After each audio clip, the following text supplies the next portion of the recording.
So, welcome to the 8th episode of the Uncharted 80s podcast. It's me, Martin, and I'm here with my good friend, Noel. Hiya, Noel. Hello. So, for those that are listening for the first time, our podcast shines a light on those bands from the 80s that have perhaps been forgotten or haven't had the profile we believe they should have done. And today we've got an absolute treat. We've got a band called the Cheaters, and we've got an interview with the main songwriter and lead singer of the Cheaters, Mick Brophy.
Now, Noel, where do you stand on the Cheaters? Have you heard of them, number one? I'll be honest with you. I think they're a band that you know a lot more than I do, so I'm quite interested to learn from this. Yeah, I mean, I guess they're probably their best known song, which had quite a bit of airplay at the time in the early 80s, was Spirit in the Sky in 82. It was a cover of the Norman Greenbaum song.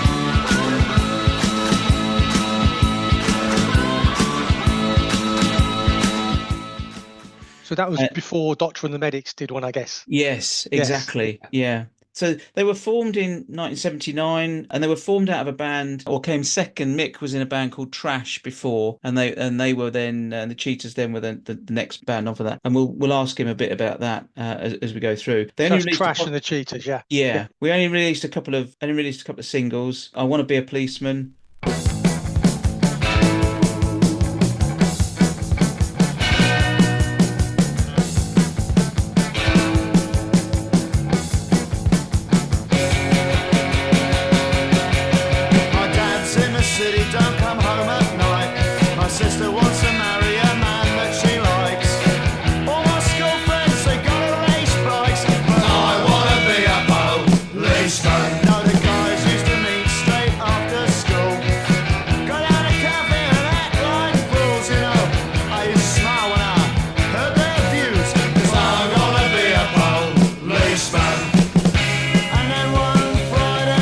And the aforementioned Spirit in the Sky, right? But they did a lot of gigs. Noel, these guys did. They were labelled by Radio 1 as the hardest working band in Britain. Wow! So they did over amazing. 340 gigs in 1 year, and they probably did that in at least 1 or 2 more years on top of that. That's like a gig a day, if not 2 some days. I know, it's incredible, isn't it? When you think of that number, it must have been intense. Yeah, absolutely. But they released 3 albums in total. So Sweat It Out, Hit Me I'm Happy, and a live album. But they had a big sort of Scandinavian following. Oh, You know, really? they did some quite a lot of gigs over there, and I'm sure Mick will be able to talk to us about that as well. Yeah, they were one of the first bands to play gigs above the Arctic Circle, so Wow, that was good. that's interesting. I know, but they had a sort of core, I guess, of Mick Brophy, Neil Cossa, and then a number of bassists: John Martin, Dave Lutie, Malk Smart, and a guy on drums, Mike Jukes, as well as Scott Burnett on drums as well. So they had a few. It'd gone through a few members of the band over a bit of time. Right, right. But they basically they did have some record deals, as I say, the three albums. Well, I'm keen to talk to Mick to find out all about it. Actually, sounds really interesting. And one thing that is interesting about me, he's been around that Manchester scene for a while, and Yeah, he sort of built a studio of which Stone Roses recorded one of their first very early sort of studio sessions there. That's a something I wasn't that's aware a of. claim to fame. Yeah, that's really Yeah, interesting. yeah. Yeah, They were definitely firm live favourites. But why don't we talk to Mick about his time in both Trash and the Cheaters? So, let's do it. well, thanks for joining us, Mick, on the Uncharted 80s podcast. It's great to have you here. Good to be here. We wanted to talk primarily about the Cheaters. However, obviously, I'm aware that you were in Trash before that. Could you perhaps just talk us through those early days of Trash and then the formation into the Cheaters? Well, I was really lucky because I was in sort of 73, 74, 75, 76, 77, based in or around London and Kent, and then moved to Manchester. So I kind of got the pub rock thing and the Dr. Feelgood thing and the Edited Hot Rods thing and the Sex Pistols thing when I was down in London, in college in Weybridge, actually. The Sex Pistols inspired my friend Simon Wright to put a band together with me and bass player and drummer. We got very lucky because Weybridge, being what it was where lots of people in the music business lived. And one of them, Clive Selwood, who, if you kind of look up Clive's life, it's extraordinarily interesting. But his daughter saw us and he decided to make a little record label and put us on it. Clive's wife was John Peel's manager, Wow. and Clive ran Elektra when Iggy and The Doors were on the label. So Wow. super interesting guy. Mm. And just noticed the records that you've got there. we put out the first single, Priorities. You can feel it in the streets. I watch it on TV.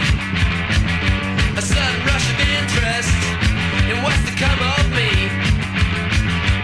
Everybody's wondering, will I win or lose? But all I want is the right to choose. 'Cause I'm bored, can't you see? When or what I gotta be. 9 till 5, just late for me. One number one, and I'm free. A jetpack pilgrim. Obviously, this was the time where not many bands put out their own singles, actually, or small label singles. These things have sort of become collector's items now, especially the second single, which was produced by Shel Talmy, who produced The Kinks and The Who and The Small Faces, I think, and Amazing. all of these characters. So, yeah, got a really lucky start in this, and it lasted for a couple of years. You got your radio down too low. Turn it up.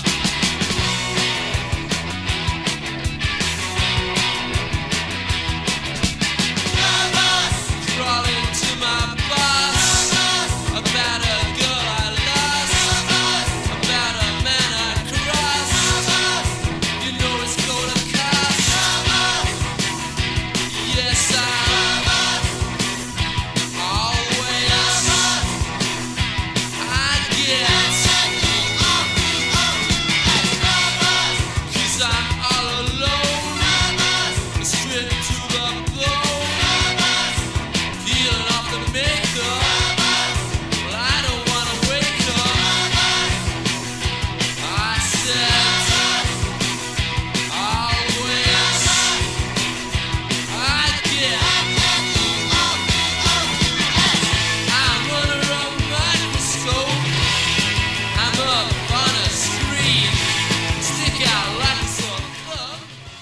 So when you were in Trash, I believe that you were supported by the Sex Pistols at a college dance. No, this is not quite right. Ah, But what it was there was a gig which is not in many of the listings. They played a really early gig in February, I think it was the 7th, 1976, at the college that we were all at. right, got it. They supported not us, but a band called Jet. Jet were one of those old, X this, X that, X the other bands that were around at the time. Hideous, it was just like Boxer and Sharks and all of these different sorts of groups, which used to play the colleges. Yeah. And Sex Pistols turned up because the social secretary of the college, Pete Hawkins, who managed the Cheetahs later, was so tuned in to this whole thing that he got them in to do an unannounced support there, and they were just fantastic. And 60 people were in the room, 55 left, and the 5 people who remained, 4 of us formed a band. It was something like that, you know what I mean? It was amazing, and this was That sounds incredible. Yeah. and the other kind of what's kind of a bit overlooked about those times is that the people who really, had the banner were Ellie and the Hot Rods, actually. So if you go back and listen to their first couple of singles and the Marquee EP, you can hear punk rock in all of that. It just didn't have the fashion tag and it didn't have the publicity. But and the Pistols then looked like a kind of more scruffy Dr. Feelgood. They didn't have all the fashion gear and all of that stuff. He looked like Lee Brillo. Right. Without the white suit. Yeah, but with like a scruffy gear, but without the white suit. Yeah, he did. And his hair was short, but it wasn't spiky punk. Steve Jones looked like Pete Townsend, You were watching this group and they played all the covers. They played all the Small Faces songs. So you can imagine you want to form a band after seeing that, wouldn't you? Oh, God.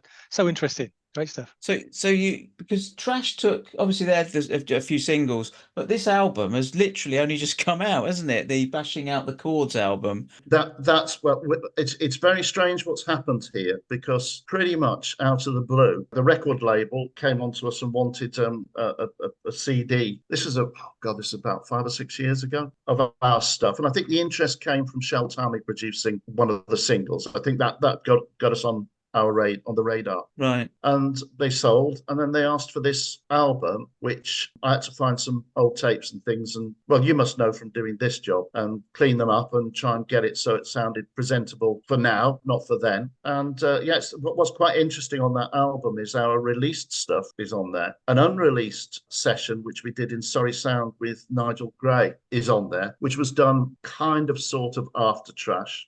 Simon, the singer, is an incredible blagger. He blagged us into claims we were a group called the Young Lords. Oh, he got us all sorts of things, even after we split out, auditions for Quadrophenia was one of them. That's great. And he blagged us into the studio, and we got these tapes out. I'd moved to Manchester by then, so I roped in the Cheetahs guitarist, my band in Manchester's guitarist, to come down with me, because we were doing some of these songs live anyway. And we kind of did this overnight session in the studio, and we played it to a few people, and they didn't like the production. And then Nigel Gray has 6 hit singles with the Police with him. Yeah. You know what I mean? So it's one of those things where certainly the wrong timing. But I really, there's a track on there called What Do You Think About That? I think it's fabulous.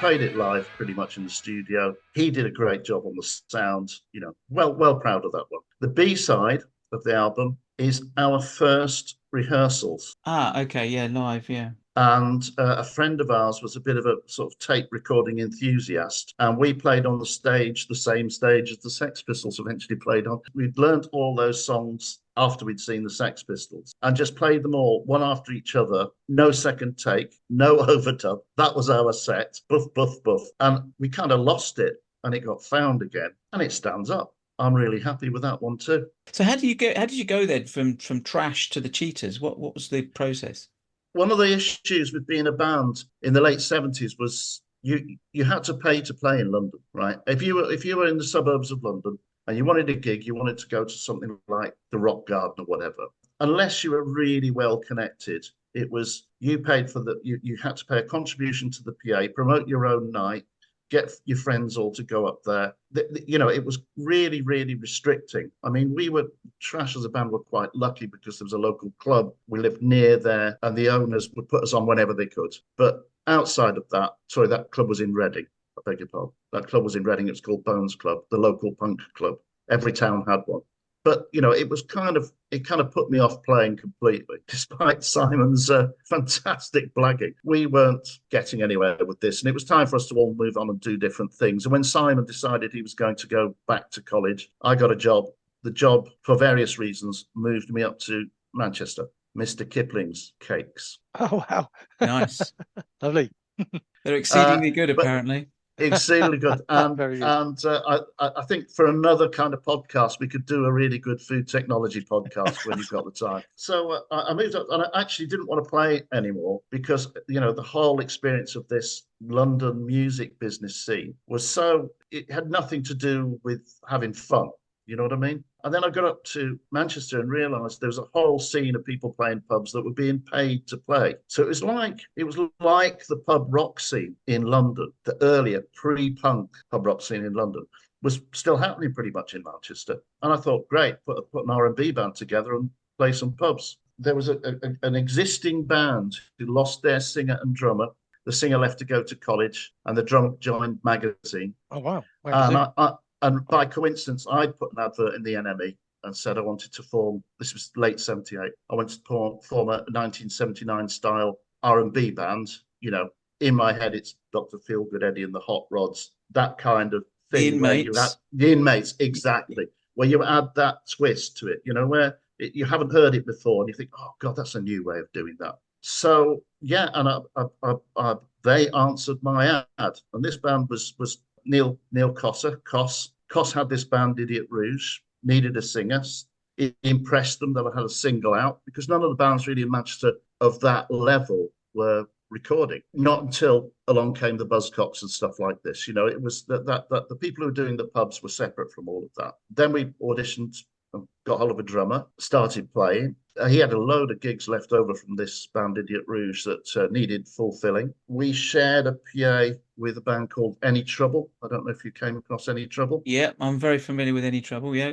Okay, well, Clive Gregson, Clive Gregson, that's Yeah. right. Well, Clive had the van and we had the PA, and we rehearsed under a church. And if we had a gig on the same day, whoever got the gig was the headliner and the others would support. So we just had loads of gigs between us all the way through. And we got tight pretty quick. And then a guy called Steve Spector came to watch us play. He wanted to be a producer and produced us. So we had previously made a sort of a live tape, which we'd sent down to London. And my friend Pete Hawkins, who was now managing loads of different bands, but Pete was part of that whole Albion scene. Di Davis and all those characters. Pete plugged this single, and then decided to manage us because along with him plugging it, we went down to London and cornered, I think it was Mike Reed in the morning at 6 o'clock before he did his radio show. You could do that then, you couldn't do that now. Yeah. We just waited outside, stalking him and said, here's our single. And because, That's amazing, because he liked Trash, because he was on Radio Reading, Thames Valley at the time, when we were in Reading. He just played it on Radio 1. But the plan didn't go quite as we wanted it to because it was an EP. And the song that I wrote, which was called I Want to Be a Policeman, was on the A side. And that's what most people picked up on, the radio stations in Manchester and stuff. But Radio 1 flipped it and played a cover of a Jimmy Reed track, Baby What You Want Me to Do.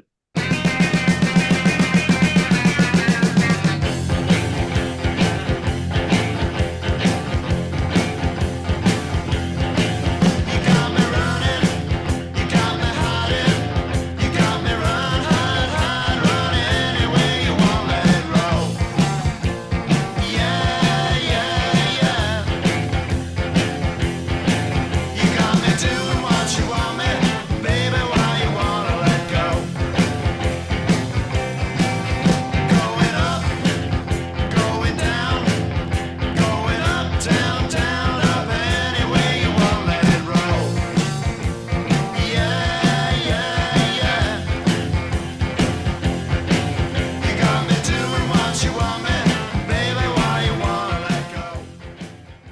straightforward, like a super fast cover of Baby What You Want Me to Do, which we literally recorded in the 2.5 minutes it took to play. And, that's what they wanted to play on the radio. And boy, were we lucky, because they carried on playing it for a while.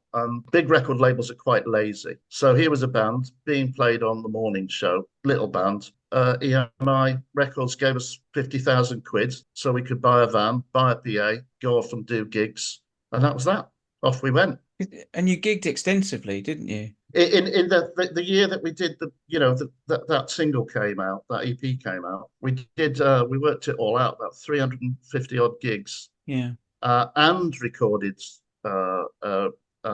not just that single, but we recorded 5 tracks for EMI with Steve Spector, not his real name, bless him. And they didn't like his production, and then management at EMI changed. And then we recorded some stuff with Pete Wingfield, but was never released. And during that process, which was quite actually painful for our bass player, because Pete Wingfield wanted really a bass player that played with a pick rather than with his fingers. I see you've got some guitars there. You know what I'm talking about. Mm-hmm. So then that whole EMI deal they didn't renew it, and off we went. But we got, it wasn't quite the great rock and roll swindle, but we got 40 grand out of them and a PA and a van. What's to not like? And off we went, just gigging and gigging and gigging. I think by the second year we did another 300 odd gigs, some TV stuff. If you look at this from a kind of a London or Southern perspective, that really is a lot, right? Yeah, but if you're Manchester, you can go and do a two-week tour of Scotland, provided we didn't earn very much money, 50 quid a week. Any extra profit we made, we poured back into the band funds so we could fund making another record. One of the things that I think really people liked about us was our sound, because our sound engineer was superb, Yvonne Ellis, who later went on for fame and fortune, becoming Simply Red's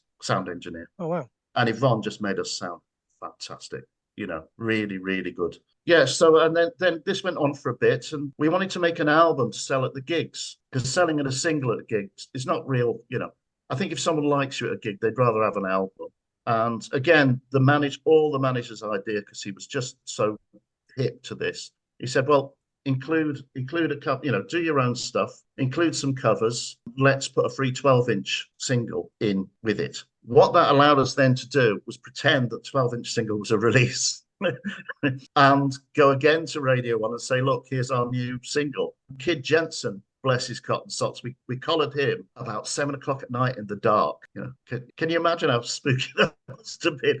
And I said, "Can you play this?" And he took it home, was having a dinner party that night, put this 12-inch version of Spirit in the Sky on, loved it, played it to death, plugged it to all the other Radio 1 DJs. So Peter Powell, Mike Reed again, da-di-da-di-da. They all start playing it like hell. And there we are. And it's not real.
We had 1,000 copies of this that we were selling at gigs. No distribution, no way of buying it unless you bought it off the band. Oh, wow. Which, So you're getting all these profile for it, but you couldn't flog it to the public anyway, pretty much. So.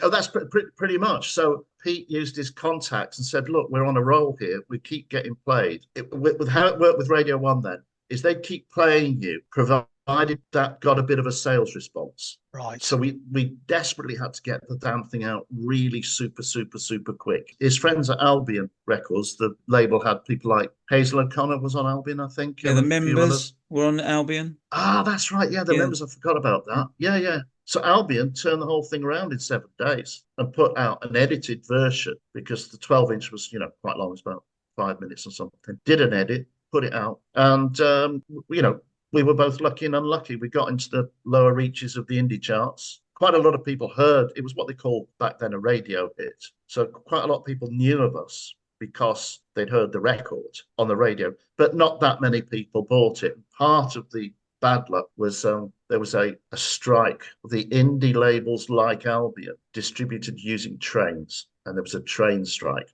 and they couldn't get their records in the shops. So what happened was all the indies that were distributed by majors and used vans, we got hit by it. I think Hazel O'Connor got hit by it. A few other acts got hit by it, but it was enough. It was enough to get better gigs abroad. We built up a really good following in Norway. Yeah, and off we went, losing bass players along the way. So you've seen Spinal Tap. That was drummers. It was bass players for us. I saw that in Norway and Scandinavia.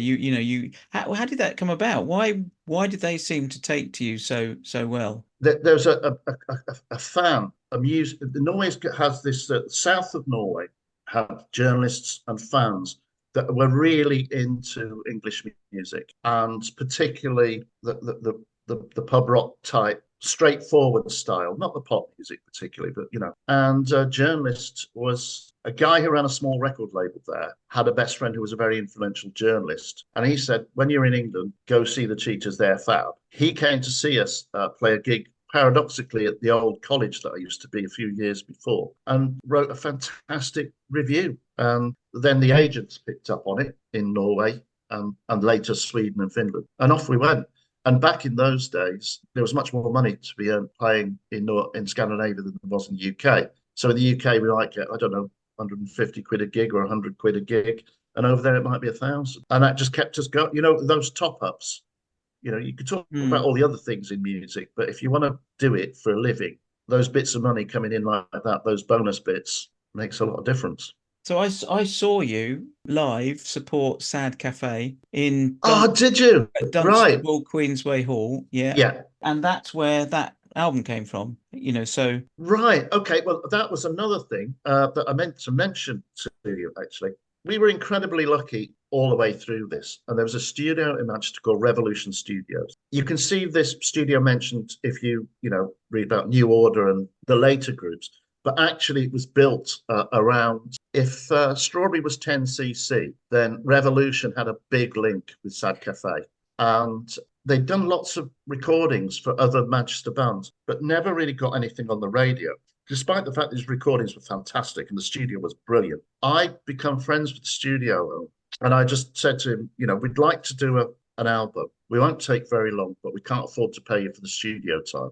And he said, I'm going on holiday for a week. Here's the keys to the studio. Can you believe this? Here's the keys to the studio.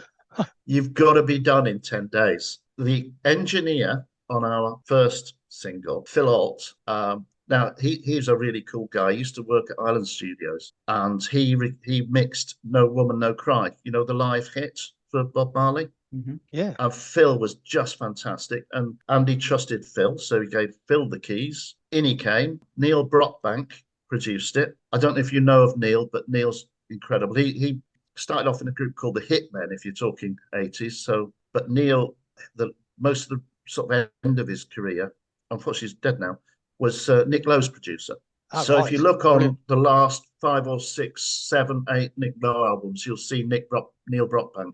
Neil was a fantastic guy, really brilliant producer, really kind. And because we didn't have a bass player, he played the bass and produced the record with Phil. Of course, we then had to find another bass player to go and tour it. That was Any Trouble's bass player, which we borrowed for a little while because they weren't busy. And then we had another bass player and another bass player. And then the final bass player, Dave Luty, still friends, played to the end. But we're so lucky with Andy with that. There's another sort of aspect to this, but was that Sad Cafe were off on tour. And Andy said, can you put some of the bands that have made records here on tour with you, to give them a bit of exposure? And we got that gig. So I think we played twice with Sad Cafe, but the one I remember is the one you were at Dunstable, because we'd never played a proper theatre with a full audience. We were kind of pub rock, or maybe clubs that were a bit, maybe 800,000-900,000 in Norway, but that was like a proper show supporting a proper band. We absolutely loved it. And got to know sort of Paul Young and Ian Wilson quite well after that. And they said after the show that it gave them a kick up the arse, because they'd been through like a big drug thing and all of that, and they needed to kind of get aggressive again. Do you know what I mean? Yeah, well, their live album is one of those sort of I don't know if it's unforgotten or forgotten, but it's definitely not something that people would naturally think, because they had their big hit Everyday Hurts, but actually they were quite rocky as a band. You're not kidding. And Ian Wilson really kindly produced a track for us for the Cheaters, because after the sort of success of this album, the next thing was to try and make another single. And Ian was fantastic, gave up his time, for nothing, came into the studio with us. What a brilliant musician. He wasn't even the lead guitarist, and he's a fantastic guitarist, fantastic singer. The whole band, when they were on form, they were brilliant, but I think they let some of the indulgences get to them when they had all that money from their record deals. About a year before Paul died, I had a recording studio in my basement, and his friend and agent wanted to do a series of podcasts from Paul, him talking about his life, and I recorded the first couple of those. I don't know what happened with that, but yeah. Right. Well, So that venue was a great venue, the Queensway Hall, and they knocked it down. It's now a supermarket. So fab. I know it's a real tragic tale. Just what you need. I went there a lot because I lived around that area, and I saw lots and lots of bands there. So I think I read that you played on the John Peel Roadshow. Is that right? Yes, we did. Yeah. I don't know why, because he didn't really like us. But I think this was something to do with Motor Boys Motor. Do you remember that group? They became Screaming Blue Messiahs. Right. Yeah. Yeah. So before the Screaming Blue Messiahs, which was guitarist Bill Carter, was the front man, wasn't he? Well, before that, there was a group called Motor Boys Motor on Albion, who John Peel loved because they sounded very like Captain Beefheart. Bill Carter was the guitarist. They had a different singer. They were a terrific group, and I think what happened was John Peel let them invite who they wanted to have on as support, if you know what I mean. Yeah. And this roadshow, I think we did 3 or 4 gigs with. They were interesting because they toured in Morris Minor 1000 estate cars. They put all their gear in these, and they trooped off up the motorway with these. It's really funny because years later I saw the Beat, and they all, Rankin Roger and the other guy Dave, everybody, they all turned up in these Mini Coopers. So they all kind of pulled up outside. So that was their version. Yeah, exactly the same. Yeah. Very good. Yeah, so you got the Sweat It Out. How do you go from that to Hit Me I'm Happy? Because right, you were obviously one of the main songwriters from what I can see, but that Hit Me I'm Happy is definitely a different sounding album to Sweat It Out. Yeah, I don't enjoy that album as much. I prefer Sweat It Out, and my favourite's the later live album. Oh, the live album is a classic, absolute classic. Yeah. What happened there was I got signed up to Rocket Publishing, which was Elton John's publishing company. Yeah. And Rocket Publishing had a good relationship with an excellent studio in Edinburgh called REL, Radio Edinburgh Limited. They were prepared to, first of all, they were prepared to pay for the studio time for us to record an album there. And the producer there, Neil Ross, was fantastic. But to tell you where he's coming from, his big hit was Japanese Boy. What was her name? And he was into this whole Phil Spector thing of like overdubbing all synths and doing all that hoo-ha. Anika, well done. And so when we first went up there to record stuff, he got just this fantastic drum sound, fantastic guitar sound. We put down, the the first 3 or 4 tracks, listened to the rough mixes, and we thought we're onto something here. It's as good, if not better, than what we'd done at Revolution. My songwriting had gone a bit more towards the Tom Petty type of thing, not just straightforward R&B, although there's a few tracks on there like that, and not just straightforward rock and roll, but we were really into rock pile at the time and all of that stuff. And then it was left with him. One of our bass players combusted. In came our loveliest bass player, Dave Lutie. And then we went and recorded some more tracks. And then 3 months later, it came back with synthesizers, sax players, every harmonica solo. I did end up with a little bit of harmonica on there, but not much. And, every guitar solo became a synth solo, and every guitar riff became a synth riff, and off it went. I think some of the songs, I still do think some of the songs are pretty good. There's a band here. Great song. I really like Suspicion. That was my first Tom Petty song.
I thought Dancing with the Deadbeats was pretty good, and Confidant was released as a single. I think I could see it there. It was, yeah. And I was really proud of Confidant.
There's a band in Manchester that cover that song in a kind of American piano style. A really excellent band.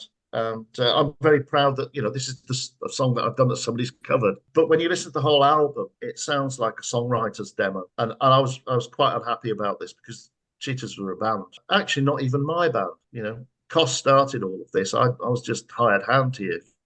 But so I was disappointed with that because I think it disappointed the people who came to see us. Having said that, it's sort of semi-charted in Scandinavia. So off we went, and we got Foss, the keyboard player, to come with us because you couldn't really play songs off that album without a keyboard player. Foss was quite famous because he was John Martin's keyboard player. You know, John Martin, Yeah. and he was a lovely man. It's got to be said. And off we went. We did our thing. But when we came back after that, it was just like, we've got to kind of do something different now, because the other problem we had was we got fantastic radio play on Confidant, that single. Again, Mike Reed played it to death, absolutely played it to death, and it didn't hit. When Radio 1 have done that a couple of times with you, played the first, the second, and the third singles to death, and you haven't had a hit, they kind of give up on you at that point. They say, well, we like this band, but I don't think our audience does. And I think that's a fair thing for them to say as well. So anyway, we went back to the drawing board. I built a studio, and so the last record that came out was it was a very strange thing because I wanted to do a live album all along because Dr. Feelgood, their best album was what? It was a live album. Eddie and the Hot Rods, live at the Marquee. You know, Slade Alive. So he copied the Slade Alive idea of doing a gig in a recording studio with an invited audience. That recording studio was called Yellow 2, and it was owned by the same people as Strawberry, but across the road, literally across the road, and had quite a large playing area, which Strawberry didn't have. And we had friends who ran a motorcycle magazine who were just so kind, and they put on a free beer and a barbecue for anybody who turned up. We let our fans know, but they put beer outside the front door of the studio with an arrow saying, take one and come in. How good was that? And Chris Nagel, the sound engineer, had just come off the back of hits with he did the Happy Monday as albums. He'd done Inspiral Carpets. He was Martin Hannett's engineer. So Martin Hannett would be the producer, Chris would be the engineer. And Yvonne Ellis, who I mentioned earlier, both of them worked together on this. It was superbly exciting in the studio because you had all the control over the sound, but you were playing the live audience. I had a fantastic night. I thought we played really, really well. There's a couple of tracks where we completely cocked it up and had to stop and apologise. And then after we'd finished it, the guitarist said, look, I think that's the best we're ever going to do. I'm leaving. So Koss decided he didn't want to play anymore. And here we had a live album. Here was the band with 300 gigs a year with a live album to promote, and we were no more. So There you go. Strawberry Studios did a bit of marketing to try and sell a few, mainly to our friends on our mailing list, because, you know, we had quite a good mailing list at the time and all of that. But they were in financial trouble as well, and are only about 50 of those. Well, that explains why it was so difficult to get hold of, actually. Yeah, I did have to track that one down over the year. I mean, I've had it quite a few years now, and also it explains the quality of the sound on it, which is so good. It's you've just fantastic. Said. Yeah, it's fantastic. Chris is such a brilliant producer, and Yvonne. So, but the reason why there's only a few, I've got another 20. Have you? You've got that one. Yeah, that's 21. My friend Ian Fawkes has bought another one. They printed 1,000. And when Strawberry Studio went bust, they threw them all in a skip. Wow. No.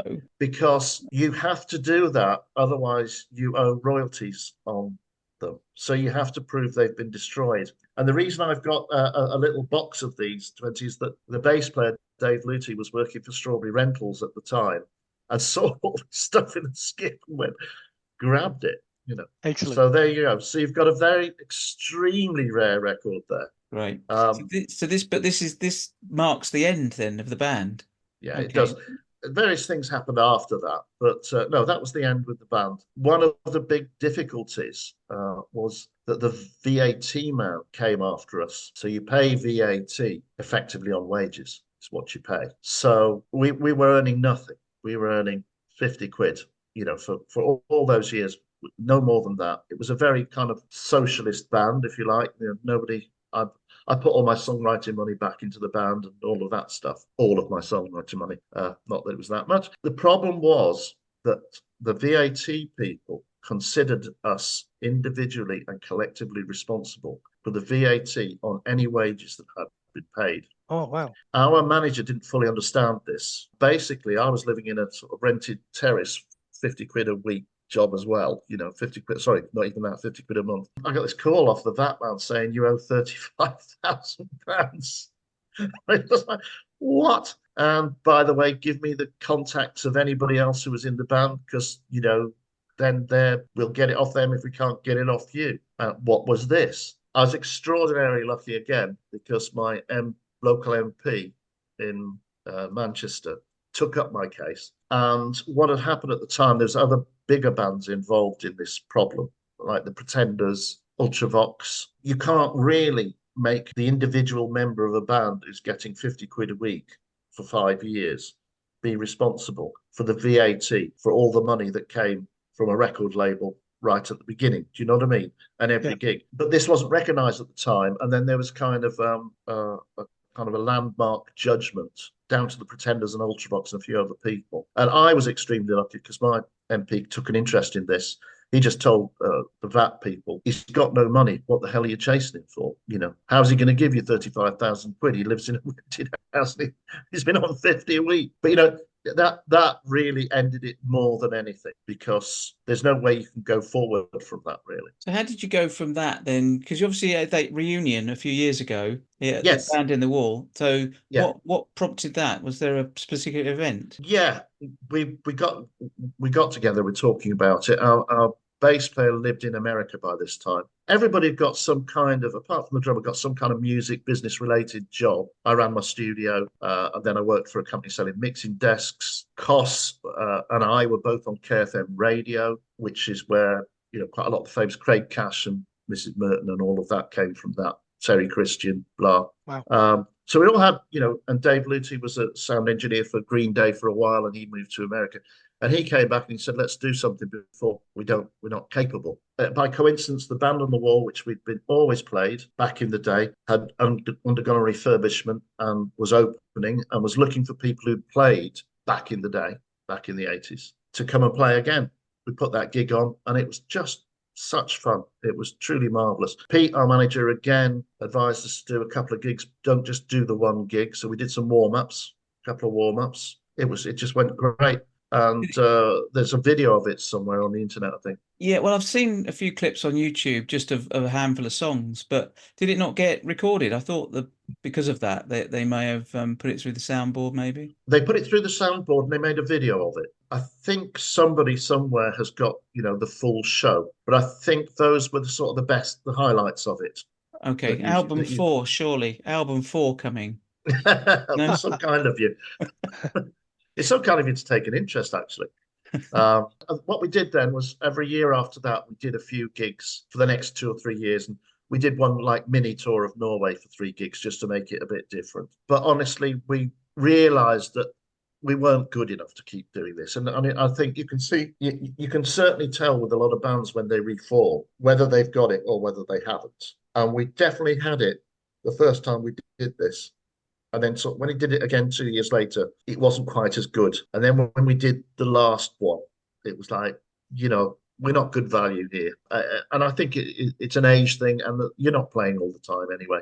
So the studio that you built then, is it, I read in the Stone Roses autobiography or biography, whatever, that you'd had a role in their initial recording. Is that right? Yeah, and I just reminded myself before I came on, I just had to remind myself of the dates. I think that was mentioned in Mick Middle's book. Mick's from the same place as Cos, actually, Romley in Manchester. What happened there was they'd made a series of recordings with Martin Hannett, put out their first single, which I think was So Young. They weren't happy with those recordings that Hannett did. And their manager was looking for somewhere for them to record that wasn't expensive. That was me. I think they'd also done something with Peter Hook, actually. No, they hadn't done that yet. And this is when they were a 5-piece. So Manny wasn't in the band. Andy Cousins was the rhythm guitarist. And I had them out at my place for my studio for about 3 or 4 days. And they wanted to do the recording, like Martin Hannett would do it, where you just do the drums. And then and I just, no, we've got 4 days. Let's get 4 tracks down. You're a really good live band. what are we mincing about for here? And I kind of did various things where you blocked off the guitar in a cupboard and all the stuff you have to do to get a bit of separation. Bish-boshed it down. And I knew, and I know people say these kind of things, but I just knew from the first bloody chord almost that this was unlike the other 50 or 60 groups that I'd had through that year in the studio. And it was just tremendous. And I recently dug out the tapes, actually, where you can find a version that's like the fifth copy, hissy and horrible. Because I just looked this up, is on TUBE, the Stone Roses, 1983 to 1989, Ultimate Rarities. And they've got a blog, I think. And the tracks I recorded was Hardest Thing in the World, Sally Cinnamon, All Across the Sand, and This Is the One. Those four songs. Wow, fantastic. We didn't finish this. This is fun. They weren't happy with it. They preferred just we got on and mixed the others. Hardest Thing in the World became the B side of Elephant Stone. Not my version. Peter Hook recorded that. Right. Sally Cinnamon, we know, right? First single for Revolver in '87, and All Across the Sand was the B side of Waterfall. Fantastic. Again, not my version. So I did the demos of all these. But I had some friends around the other day, and I put because I've now transferred the original tapes, 8-track tapes, this was just 8-track, onto a digital player and put them through my analog studio that I still have in the garage. And got some friends in to listen to it. And I'll tell you what, they were fantastic. I've been trying to get some way of getting them released, actually, but these things become extraordinarily political. But certainly, if you listen to Sally Cinnamon, you can hear the production, the producer is better. I'm not John Leckie of any of these guys. I'm not at that level, but the band's organization and the play and the parts were all there. I mean, it was just a bit of sprinkling from, with some backwards tapes and psychedelicness from John Leckie. The band were so good, so unbelievably good. And I was obviously, very proud of that. I was just looking through your questions there because we've got there's two I've got. I'm not quite sure what else was on the list, but one was about your favourite memory up to now, and the second one was about sort of I guess what you're doing now. Favourite memory. I'm a bit spoilt for choice, but we did a gig in Norway. This gig was organised by a magazine that was like into indie bands like Susie and the Banshees and The Cure. We ripped the place apart. Absolutely. Stage invasion, total madness. And they had their annual awards for, album of the year, single of the year, live gig of the year. And the album of the year, I don't know, was Susie and the Banshees, The Cure, everything we weren't. And we got gig of the year. And that was such a buzz. Brilliant. Because for them to be into that kind of music, yet like our live show, that I thought we were doing something really good if we managed to pull that off. I'm sorry, Martin. What was your second The other one was question? about what you're doing now, where you are, what you're doing now. Well, I got into selling music equipment. So after the Cheaters and after my studio, and I worked for a company called AMEC Mixing Consoles, which doesn't exist anymore. But we sold consoles to U2 and Def Leppard and things like that. And now I'm semi-retired now, and I find I represent some brands of music equipment. The current one is a DI box manufacturer, but that's kind of where I ended up. I mentioned that Cos and I were both on KFM. Dave Lutie also sells music equipment, mixing consoles, and he lives in Los Angeles. He and I work together and doing the same thing, basically. I think what's really good about being in a band like the Cheaters, because we were so connected to the people who came to see us, is that they all ended up friends. And when it stopped, it wasn't like, oh, he cocked it up and he did this and he did that and all of that. When Cos said it's over for me, we have to stop. It was like, fine, mate, no worries. And we all looked after each other afterwards. Does that make any sense? It does. It's such a great story to hear as well. You hear so many other stories where people have fallen out or they're disintegrated. So lovely to hear. And just the other week, I haven't seen him for a while, but there's a record shop called Clampdown Records in Manchester. I know it. Yeah. You know it? Well, yeah. Paul used to come around in our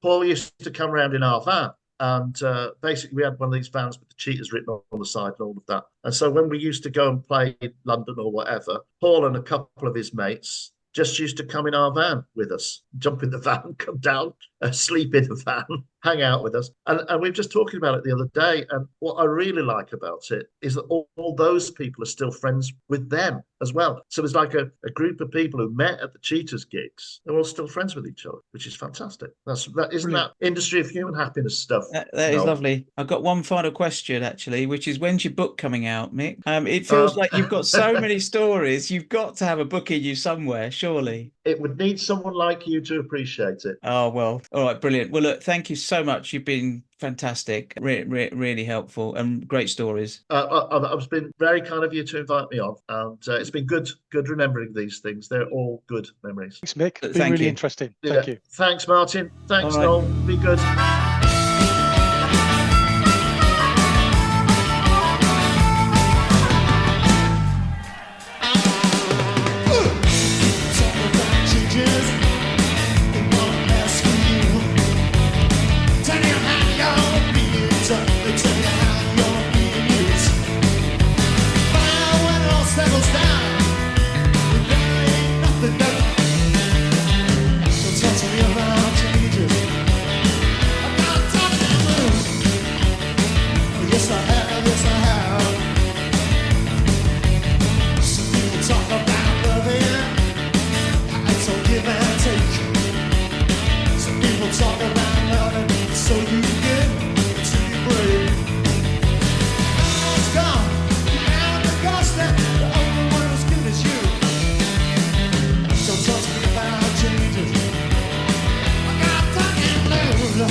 Well, thank you for listening to this episode of the Uncharted 80s podcast. As you know, we do our research from a variety of sources, but of course, if you want to add any more details to what we've talked about or correct us on anything, then you can, of course, contact us. Where can they contact us, Noel? Well, they can contact us on our email address, which is podcast@uncharted80s.com. Brilliant. Or you can do that via our Facebook group, the Uncharted 80s. Thanks, everybody, for listening. Thank you.